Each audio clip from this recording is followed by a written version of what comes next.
First of all, is be gentle with yourself. Um, Grief, the loss, any type of loss is disempowering. And so be gentle with yourself. Understand that it's going to take time to adjust. It's going to take time for you to figure out where you fit in a world without your children or your loved ones. Avail yourself of as much support as possible.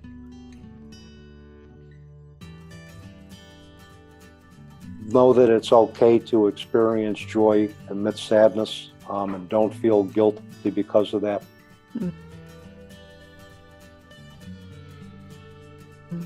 Trust that you've done the best you could given the circumstances that occurred as a result of the death of your child.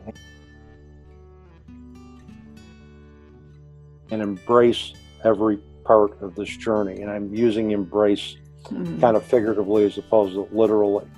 If we try to suppress sadness, if we try to suppress anger, it's going to be like a beach ball that gets submerged in a body of water.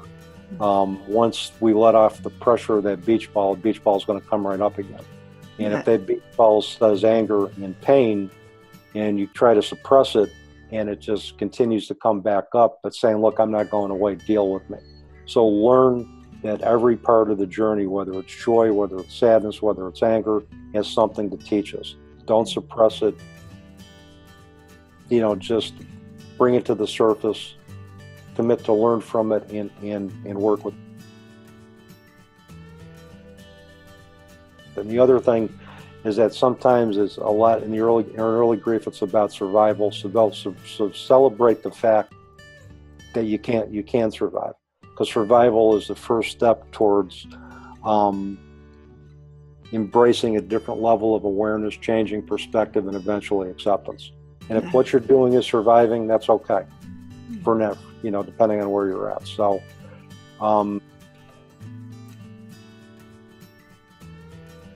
those are kind of some of the takeaways that I can give you. And understand also that your life is forever different. And don't buy into the fact that somebody's going to say, well, you're not the same. Well, no, I'm not the same. Loss changes us. And I'll tell you, Vicki, in 14 years, as I look back, I don't want to be the same. No.